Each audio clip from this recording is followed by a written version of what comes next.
2020 자신만만 활력 충전 온라인 자활 한마당에 참여해 주신 구민 여러분 반갑습니다. 은평구청장 김미경입니다.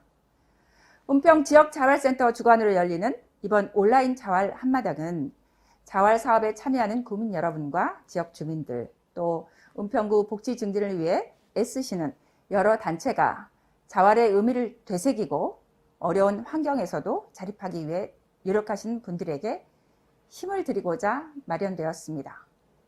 올해는 코로나19를 겪으면서 누구나 언제든 어려움에 처할 수 있고 또 크든 작든 타인의 도움 없이는 살아갈 수 없다는 것을 사회 구성원이 함께 경험한 해이기도 하죠. 각자의 자리에서 해야 할 일을 해내는 사람들, 어려움 속에서도 나눔을 실천하는 이들이 있기에 힘든 상황을 버티고 또 이겨낼 힘을 얻을 수 있었습니다. 자활의 일선에서 묵묵히 최선을 다해 주신 은평 지역 자활센터 종사자분들의 노고에 감사드리고 또 무엇보다도 어려움 속에서도 희망의 끈을 놓지 않고 현장에서 땀 흘리시는 모든 자활사업 참여자분들의 의지와 노력에 박수를 보냅니다. 함께 해주시는 모든 분들의 관심과 성원에 감사드리고 또 유익하고 뜻깊은 시간 되시길 바랍니다. 고맙습니다.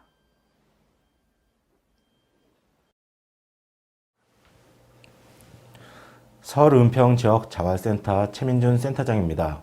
시청해 주신 여러분 모두 환영합니다.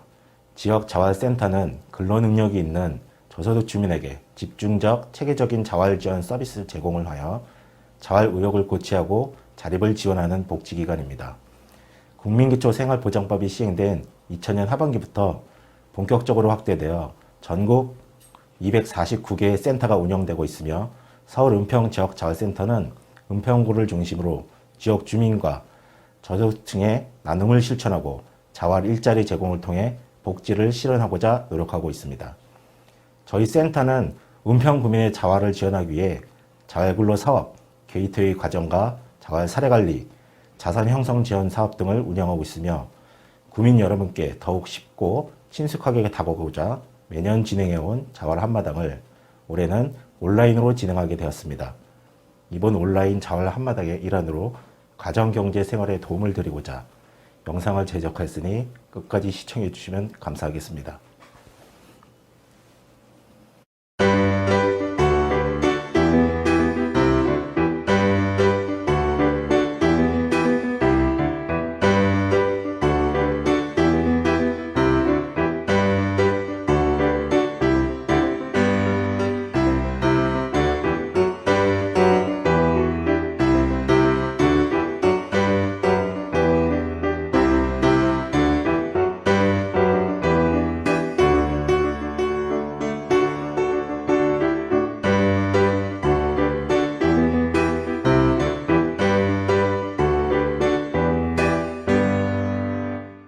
사이버 범죄 예방 교육을 가지고 왔는데요. 사이버 범죄는 날이 갈수록 우리가 수사하는 기법도 진화하고 있지만 범죄도 계속 진화하고 있어서 생각만큼 쉽게 줄어들지 않는 것 같습니다.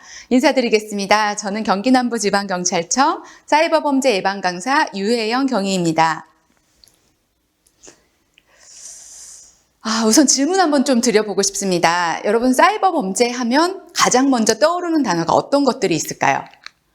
네, 어떤 분, 보이스피싱이라고 얘기하시는 분도 계시고, 사기, 우리 그 메시지로 받는 스미싱, 많이 알고 계신데요. 이런 여러 가지 유형의 사이버 범죄의 특징이 있습니다. 특징이 뭘까요? 바로 가장 큰 특징이 누구나 당할 수 있다는 가장 큰 특징을 가지고 있고요. 그렇게 누구나 당할 수 있는 만큼 또 누구나 예방할 수 있는 게 바로 이 사이버 범죄의 특징이라고 보면 될 것 같습니다. 여러분, 오늘 저와 함께 1시간 동안 이렇게 사이버 범죄 유형이라든가 예방법에 대해서 단 한 번만 들어보신다면 어떤 전화를 받았을 때 혹은 우리가 메신저를 받았을 때 아마 예방할 수 있을 걸로 예상이 됩니다. 우리 돈을 보호할 수 있는 방법, 사이버 범죄에 대해서 한번 얘기 나눠볼까 합니다. 우선 피싱 범죄가 계속 이렇게 진화해 왔습니다. 2004년도부터 피싱이 시작해서 2007년도에 전화 로 하는 보이스피싱이 유행하게 되고 또 2009년도에 메신저 피싱, 점차적으로 파밍, 스미싱, 몬캠 피싱, 지금 패싱 메일에서 다시 메신저 피싱이 굉장히 유행하고 있는데요. 2012년도부터는 악성 코드를 감염하는 파밍이라든가 스미싱이라든가 몬캠 피싱이라든가 이런 피싱 메일로 더 많이 점점 지능화되고 굉장히 진화하고 있다고 보시면 될 것 같습니다. 피싱을 들어보지 않으신 분들은 아마 아무도 없을 거라고 생각이 돼요. 피싱이 뭐죠? 바로 개인정보를 낚시하다, 개인정보를 낚는다를 합쳐서 만든 단어로 보시면 되는데요. 개인정보나 금융정보를 수집하여 또 이를 악용해서 금전적으로 이익을 노리는 사기 수법을 바로 피싱이라고 합니다. 이런 우리의 개인정보는 과연 어떻게 알게 되었을까요? 우리가 나름 보호한다고는 하지만 우리는 일상 속에서 이미 나의 개인 정보가 다른 사람에게 좀 노출이 되고 있죠. 우리가 지하철을 이용한다거나 버스를 타면서 내가 버스 카드를 찍으면 몇 시에 어떤 지하철을 이용했는지 다 알 수 있게 되고요. 내가 사용하는 휴대폰 혹은 여러 가지 정보들이 이미 우리가 굉장히 개인 정보가 방대한 세상에 살고 있다고 해도 과언이 아닐 것 같습니다. 또 언론 보도에 개인정보 유출됐던 사례들이 몇 가지 있는데요. 2013년도에 카드 3사가 개인정보가 유출돼서 8,500만 건, 만여 건이 유출된 적이 있고요. 또 2014년도에도 홈플러스에서 900만 건 정도가 유출됐었고, 그리고 또 우리 2016년도에 인터파크 이용자 개인정보가 1,030만 건 정도가 유출이 되기도 하고, 2018년도에 우리 생활용품 인터넷에서 사용할 수 있는 다이소에 가입된 개인정보가 유출되는 사례들이 있었습니다. 이렇게 언론 보도됐던 개인정보 유출 사례만 해도 몇 천만 건이 되는데 우리가 인지하지 못하고 자각하지 못하고 또 보도되지 않은 개인정보 유출 사례까지 한다면 아마 어마어마하게 많은 우리의 정보들이 나쁜 범죄자들에게 혹은 이렇게 오프라인 상에서 혹은 또 온라인 상에서 유출된 것이 아닌가라는 생각이 듭니다. 그래서 피싱 범죄에 대해서 한번 얘기를 나눠볼까 하는데요. 이렇게 여러분이 흔히 알고 있는 보이스 피싱 혹은 메신저 피싱, 또 몬캠 피싱이라든가 스미싱 요 정도는 자세히 모르실 텐데 좀 구체적으로 사례별로 제가 얘기를 나눠보겠습니다. 제일 처음 우리 가장 많이 알고 계시죠? 보이스 피싱입니다. 보이스 피싱은 우리 2010년도, 10년도 혹은 2007년도 그때 가장 많이 유행했죠. 여기 국세청인데요. 세금 환수를 해야 됩니다. 혹은 여긴 국민연금관리공단으로 사칭해서 내 정보가 잘못 사용되었다. 아니면 고객님께서 저희에게 입금한 돈이 잘못되었다. 이런 식으로 하기도 하고요. 혹은 동창의 명부에 있는 번호, 개인정보를 갖고 있는 사람이 회비가 연체됐다. 회비를 지금 바로 납부해야 된다 하기도 하고요. 또 수능 시절에는 대학교 합격, 추가 합격이 되었습니다. 바로 등록금을 입금하셔야지 합격자 명단에 바로 올라가게 된다 그래서 바로 입금을 요구하기도 하고, 또 자녀를 납치했다고 해서 혹은 자녀가 교통사고가 났는데 긴급 수술에 들어가야 되는데 수술비를 몇백만 원 입금하라, 이런 식으로 전화를 하기도 하죠. 그리고 저도 받았던 적이 있는데요. 검찰청이래요. 검찰청에서 전화가 왔죠. 이제 범죄자가 검찰청이라고 해서 저한테 전화를 해서 유혜영 씨, 지금 검찰청에 유혜영 씨의 계좌가 범죄에 연루돼서 유혜영 씨가 피해자 신분으로 조사를 받아야 된다. 출석을 해야 된다라고 저한테 전화를 했습니다. 그래서 제가 장난을 치려고 했어요. 저는 이런 사이버 범죄 예방 교육을 하는 강사라서 바로 검찰청이라는 얘기를 듣고 제가 경찰관이라는 말을 안 하고 장난을 쳤습니다. 검찰청? 오빠야? 오빠가 지금 나한테 장난치는 거지 했더니 그쪽에서 어떻게 했을까요? 화를 내더라고요. 유혜영 씨, 이게 장난인 줄 아세요? 지금 유혜영 씨가 범죄에 연루돼서 혐의를 받고 있어요. 조사받으러 나오셔야 되는데 장난치는 겁니까? 라고 버럭 화를 내더라고요. 그래서 저도 덜컥 겁이 났고요. 갑자기 그러면서 제 주민등록번호를 대더라고요. 그래서 이게 맞죠? 라고 해서 제가 그때 거기서 10살을 빼서 아니요, 그거 제 주민등록번호 아닌데요? 했더니 그 다음엔 제 집 주소를 대더라고요. 그것도 역시 제가 현재 용인에 살고 있는데 거기 거주하지 않는다. 다른 지역에 거주하고 있다라고 거짓말을 한 적이 있습니다. 그런데 또 놀라운 것은요. 다음 날 또 전화가 왔다는 거예요. 저한테. 또 전화가 와서 범죄에 연루됐다. 조사받으러 나오라고 했고요. 그리고 또 제 주민등록번호를 대면서 출석해야 된다라고 저를 이제 협박식으로 얘기를 하더라고요. 만약에 일반인들이 이렇게 범죄인들을 자주 접하는 제가 전화를 받아도 사실 가슴이 철렁 내려앉았는데 일반인들이 여기 경찰청인데요. 여기 검찰청인데요. 범죄에 연루돼서 조사받으러 나와야 됩니다. 고객님의 통장이 범죄에 연루돼서 그 돈이 지금 굉장히 위험의 상황에 처해 있다. 혹은 출석해서 조사를 받아야 한다. 이런 전화를 받으면 굉장히 당황하게 됐을 텐데 혹시 전화로 이렇게 내가 확인되지 않은 부분에서 검찰청이다. 아니면은 경찰청이다. 혹은 다른 수사기관이라든가 아니면 공공기관을 대면서 뭔가를 확인해야 한다고 하면서 돈 관련된 얘기를 한다면 그냥 일단 끊으셨으면 좋겠습니다. 일단 내가 모르는 상황에 대해서 전화가 오면 일단 끊으시고 해당 기관으로 왔던 전화번호 말고 해당 기관으로 114로 문의하거나 혹은 우리 검색창을 통해서 해당 홈페이지에 나온 전화, 대표번호로 전화를 해서 좀 전에 이런 전화를 받았는데 내가 이런 관련이 있는지 이런 범죄 수사를 지금 내가 받아야 되는 게 맞는지 확인하려고 전화했습니다. 라고 확인. 그래서 첫째도 확인, 둘째도 확인을 해보셨으면 좋겠습니다. 아주 조금이라도 의심되면 일단 전화를 끊으시는 게 가장 좋은 방법일 것 같습니다. 그래서 계속 전화 통화를 하다 보면은 과거에는 이 범죄자들이 말투가 굉장히 어눌했어요. 그래서 누가 전화를 받아도 이거 혹시 보이스피싱 아니야? 라고 직감할 수 있었는데 최근에는 굉장히 진화했죠. 저희보다 말을 더 잘해요.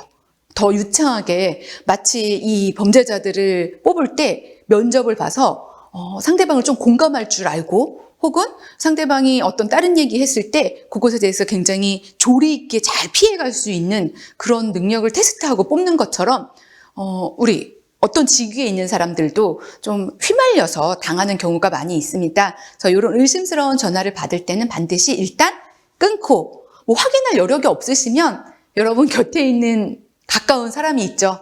112로 그냥 신고해 주시면 됩니다. 112로 신고해서 이런 전화를 받았는데 어떻게 해야 되는지 모르겠다라고 하시면 해당 가까운 파출소에서 출동해서 여러분을 안심시키고 또 확인하는 걸 도와드릴 수 있으니까 의심되면 확인하고 또 확인이 안 될 경우 112로 신고를 하시면 좋을 것 같습니다. 그래서 이런 전화, 이런 보이스피싱을 예방하는 방법은요.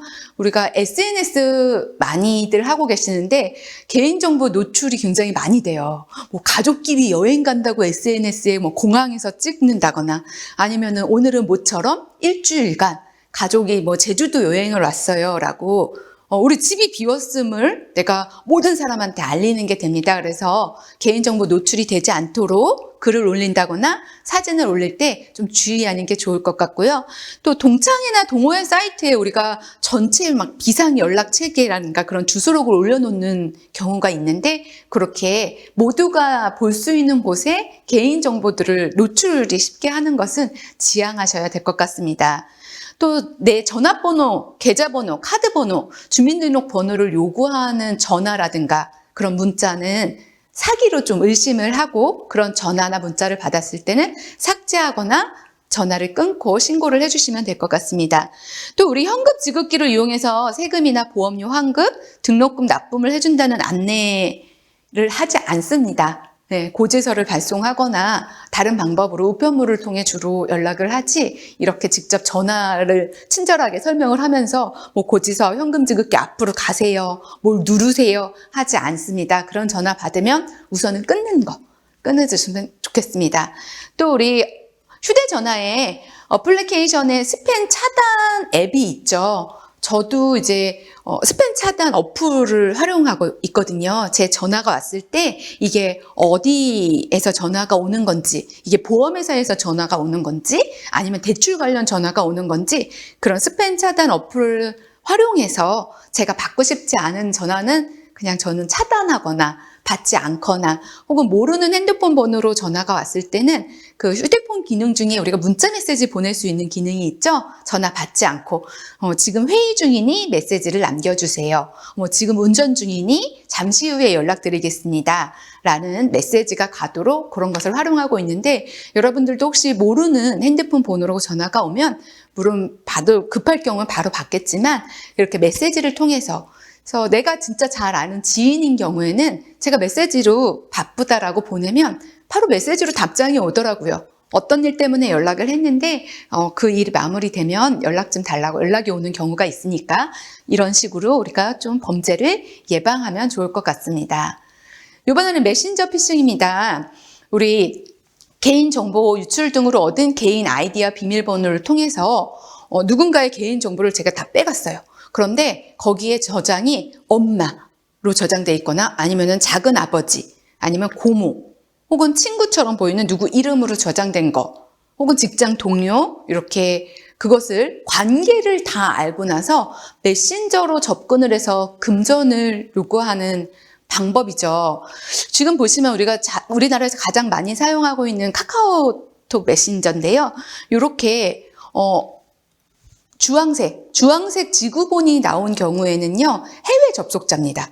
이제 카카오톡에서 이런 서비스를 2019년부터 제공하고 있는데, 빨간색 혹은 주황색 지구본이 나온 경우는, 해외 접속자구나를 알고, 이게 범죄 관련된 내용이구나 하고, 그냥 차단하거나 나가기를 하시면 되고요.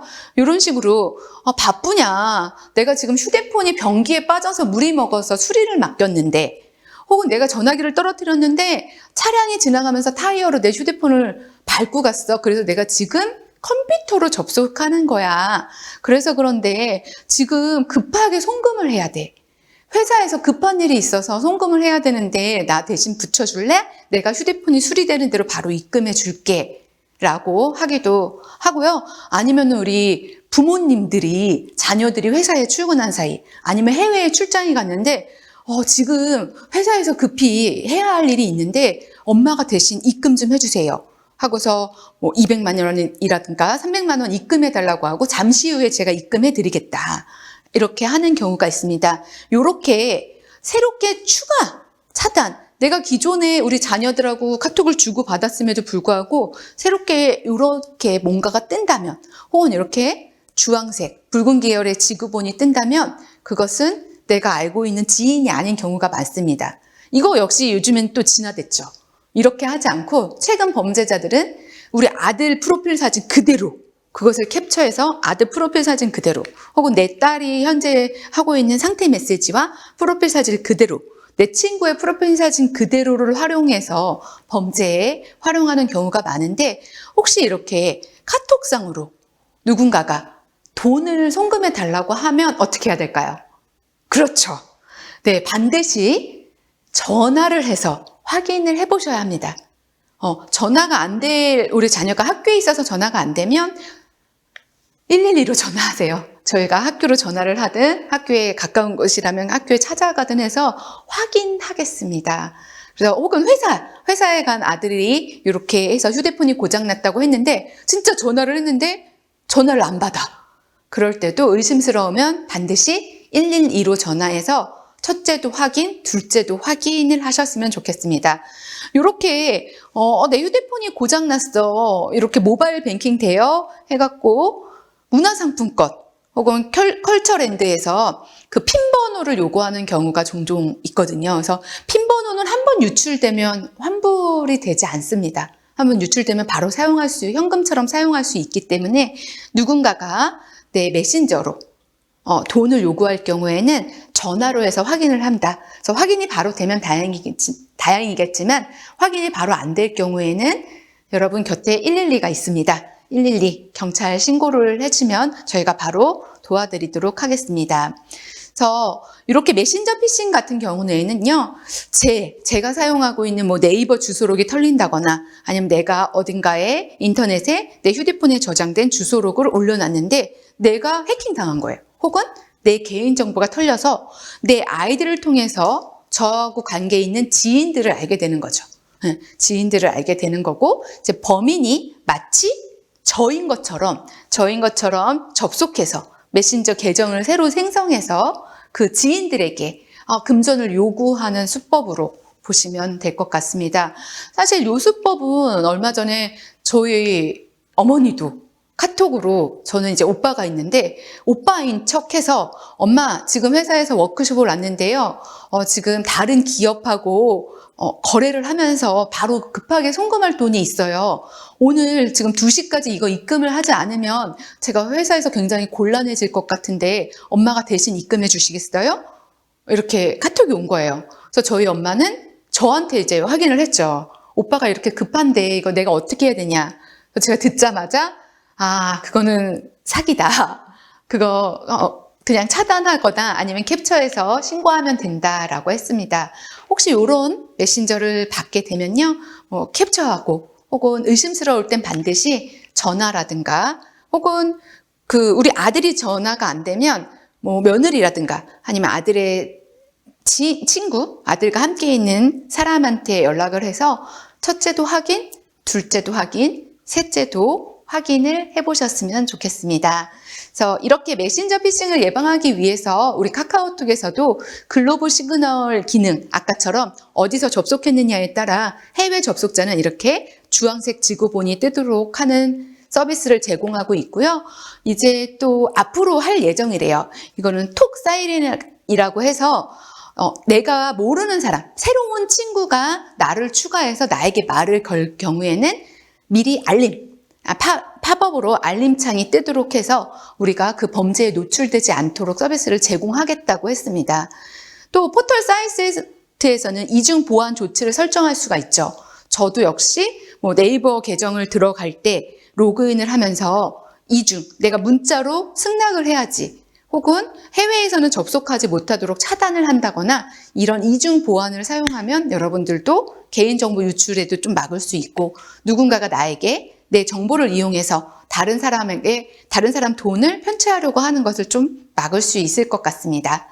이런 식으로 메신저 피싱은 누군가가, 그게 내 지인이든 누군가가 메신저로 송금을 요구하는 경우에는 전화통화를 통해서 첫째도 확인, 둘째도 확인을 해보셨으면 좋겠고요.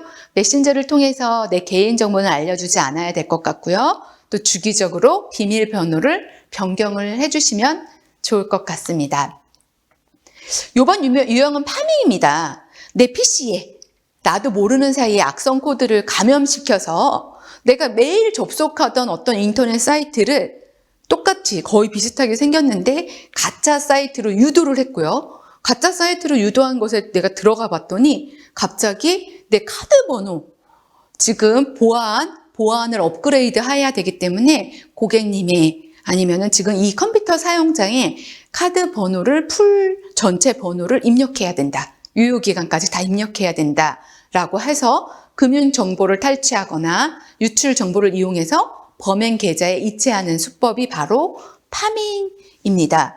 이런 식으로 내가 어떤 사이트에 딱 로그인을 했더니 혹은 내가 현재 사용하고 있는 금융기관 사이트에 로그인을 했더니 갑자기 우리가 이체한다거나 송금한다거나 이런 거를 할 때 보안카드 앞자리 2자리, 또 다른 번호에 뒷자리 2자리 요 정도 입력을 했었잖아요. 혹은 공인인증서로 로그인을 했다면 갑자기 내 보안카드 일련 번호뿐만 아니라 내 보안카드의 모든 번호를 다 입력하라고 해요. 이게 보안이 강화됐대요. 어때요? 의심스럽죠. 이렇게 의심스러울 때는 해당 기관으로 전화해서 지금 홈페이지에 접속했는데 보안카드 번호를 모두 입력하래요. 이게 맞나요? 라고 확인해 보는 게 좋습니다. 그래서 이제 금융기관하고 전화통화가 되지 않을 때는 아까도 계속 반복해서 말했듯이 112로 전화해서 제가 매일 접속하는 금융기관 사이트인데 오늘은 좀 이상해요. 라고 이렇게 한 번만 물어보신다면 큰 피해를 예방할 수 있을 것 같습니다.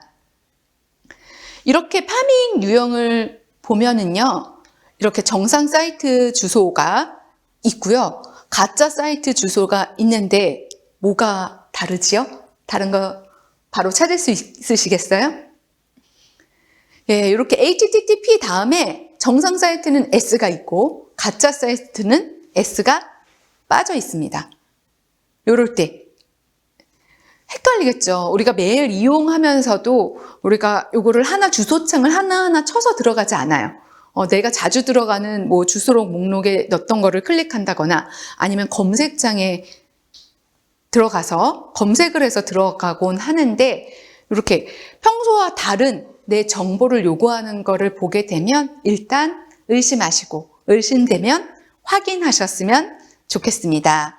그래서 은행이라든가 금융 관련 사이트가 아니더라도 인터넷 포털 사이트 접속할 때 보안을 강화해야 된다는 빌미로 팝업창을 띄워서 이렇게 내 카드 번호라든가 아니면은 보안카드 모든 코드 번호를 다 입력하다고 한다면, 이거는 범죄구나 라고 의심하셨으면 좋겠습니다. 그래서 이 파밍을 예방하기 위해서는요, 우리 컴퓨터라든가 우리 휴대폰은 일정 시간이 되면 자동으로 바이러스를 체크해 주기도 하고, 계속 최신 버전으로 유지하기 위해 업그레이드를 하라고 뜨거든요. 업그레이드를 하라고 할 때 자동 업그레이드가 될 때 내가 좀 날짜를 정해서 할 수도 있고, 혹은 우리가 자는 동안 쉬는 시간을 정해서 할 수도 있고, 이렇게 정기적으로 바이러스 체크를 한다거나 항상 최신 버전을 유지하는 게 좋습니다. 또 공인인증서는 하드디스크에 보관하기보다는 USB에 별도 보관을 해서 사용하는 게 좋고요. 이렇게 인터넷 뱅킹 보안 카드라든가 개인 금융 정보를 내가 카메라로 찍어서 활용하는 것은 유출될 가능성이 높은 것 같아요. 그래서 컴퓨터나 이메일 등에 저장하는 것은 하지 않는 게 좋습니다. 또 어떤 경우에라도 보안카드 전체 번호를 입력하라고 요구하는 경우가 없습니다. 그래서 이렇게 입력하라는 게 나올 경우에는 의심하고 확인해 보시기 바랍니다. 또 이렇게 보안카드를 사용하기보다는 일회성 비밀번호를 사용할 수 있는 OTP를 활용하는 게 파밍 예방에 좋을 것 같습니다. 네, 이번 유형은 스미싱인데요. 저도 이런 문자를 되게 많이 받아봤어요. 문자 메시지와 피싱의 합성어로 자꾸 URL 주소, 인터넷 주소를 보내주는 거예요. 청첩장 주소라든가 아니면은 교통범칙금이 납부되었습니다. 아니면은 쓰레기 무단투기로 단속되었습니다.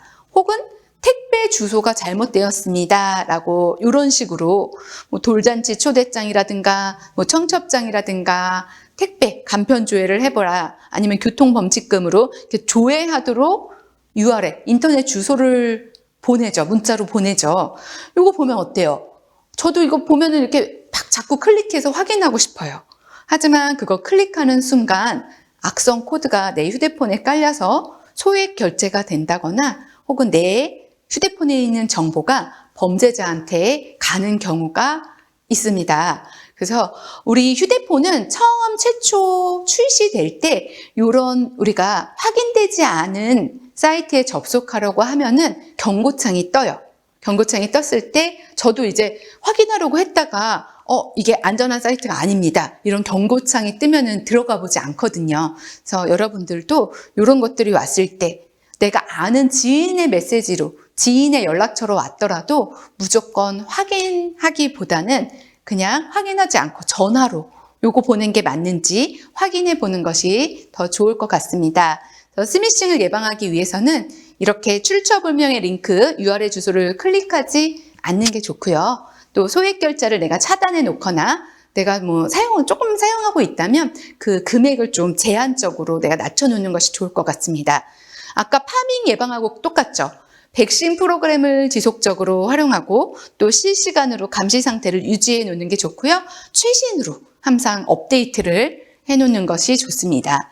또 스마트폰 환경 설정에서 보안에 가면은 이게 아까 제가 설명드렸듯이 알 수 없는 출처 앱 설치를 허용하지 않는다라고 하고 휴대폰이 처음 출시돼요. 그래서 내가 건드리지 않았으면은 내가 알 수 없는 출처에 그런 뭔가를 들어가려고 할 때 경고창이 딱 떠줍니다. 그래서 건드리지 않고 활용한다면 아까처럼 그런 주소창을 클릭하려고 할 때 이렇게 계속 경고창이 떠주니까 그런 식으로 계속 활용해 주시고요. 혹시 내 휴대폰에 그런 경고 메시지가 뜨지 않는 분이 계시다면 이렇게 환경 설정에 보안에 들어가서 알 수 없는 출처를 허용하지 않는 것으로, 그러니까 체크하지 않는 것으로 하시면 될 것 같습니다. 이번에 좀 설명드리고 싶은 것은 몽캠 피싱인데요. 몽캠 피싱이라는 말 들어보셨을까요? 우리가 스마트폰이 굉장히 보편화되면서 옛날에는 뭐 전화를 통해서 얘기를 많이 했다면 요즘에는 채팅을 통해서 누군가가 교류하는 경우가 굉장히 많이 늘어났는데 그 랜덤 채팅을 통해서 범죄자는 대부분 검거하고 보면 남성이죠. 남성이 여성인 척 가장해서 성적인 야한 얘기로 계속 이끌어 갑니다. 야한 얘기로 접근을 하고요. 처음에는 일상적인 얘기를 하다가 또 야한 얘기를 하고 서로 화상 채팅을 하자. 화상 채팅을 또 유도한 후에 화상 채팅을 유도해서 음성이 잘 들리지 않아요. 목소리가 잘 들리지 않는 것 같아요. 라고 해서 APK 앱을 하나 깔게 해요. 요거를 까시면 음성이 잘 들릴 거예요. 라고 해서 우리가 그 APK 파일을 깔면 내 휴대폰에 악성 코드가 깔리면서 내 휴대폰에 저장된 주소록이라든가 내 정보가 범죄자한테 가게 되고, 그래서 음란 행위를 하거나 그런 어떤 행위들을 한 것들을 지인들에게 유포하겠다고 협박해서 금전을 갈취하는 범죄가 바로 몽캠피싱입니다. 그래서 아까도 말했듯이 남성이 여성인 척 랜덤 채팅으로 접근을 하고요. 그리고 접근해서 어느 정도 일정 기간 얘기를 해서 친분이 쌓였을 때 점점 성적인 얘기 혹은 야한 얘기로 몰아가고요. 그러고서 화상 채팅, 우리 얼굴 보며 대화를 했으면 좋겠다라고 하고, 이제 그러면서 잘 안 들린다, 목소리가 잘 안 들리니까 요거 하나 깔아주세요. APK 파일을 하나 보내고요. 그것을 보내게 되면은 음란 행위를 유도하고 음란 행위를 내가 하는 동안 범죄자는 녹화하고 있죠. 그것을 촬영하고 있고요. 그것을 빌미로 해서 너희 지인들에게 이걸 유포하겠다라고 협박하는 것으로 보시면 될 것 같습니다. 이렇게 몽캠피싱은 과거에는 성인들이 굉장히 많이 당했고요. 요거는 우리가 금전적인 피해도 있겠지만 정신적인 피해가 많아서 신고 사례가 많지는 않아요. 이미 돈을 입금한 후에 신고를 한다거나 너무 많이 입금을 하고서 도저히 안 돼서 이렇게 그때서야 상담을 하러 오는 경우가 있는데요. 요게 몽캠피싱 피해자가 점점 저연령화되고 있습니다.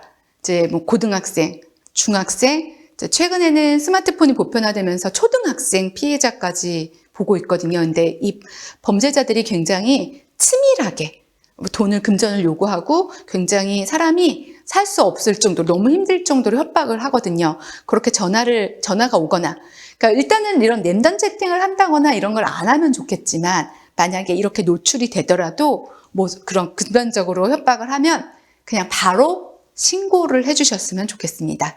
부끄러워하지 마시고 이게 범죄구나를 인식하시고 112로 신고를 해주시면 될 것 같습니다.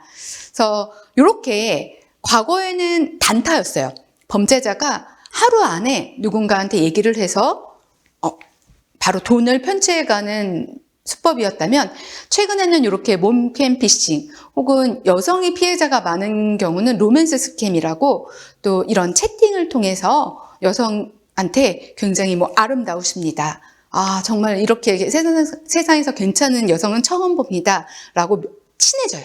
그게 하루 안에 친해지는 게 아니라 일주일, 2주일, 몽캠피싱도 마찬가지고 3주일 이렇게 장기간 연락을 해서 친분을 유지한 후에 돈을 요구한다거나, 내가 굉장히 급한데 돈을 좀 빌려줄 수 있겠냐 라고 해서 돈을 입금하게 한다거나 해서 요즘 범죄는 좀 장기화될 수도 있겠구나, 이렇게 좀 바뀌었구나, 이렇게 진화됐구나를 이해하시면 좋을 것 같습니다. 네, 이렇게 여러분하고 피싱 범죄의 유형에 대해서 살펴봤는데요. 여러분, 제가 계속 강조했던 얘기가 있죠. 뭐였죠? 의심되면 확인, 첫째도 확인, 둘째도 확인, 그리고 확인되지 않거나 누군가의 도움이 필요하실 때는 여러분 곁에는 경찰이 있습니다. 112로 신고해 주시는 거 잊지 말으시고, 또 다른 유형에 대해서는 잠시 후에 만나겠습니다.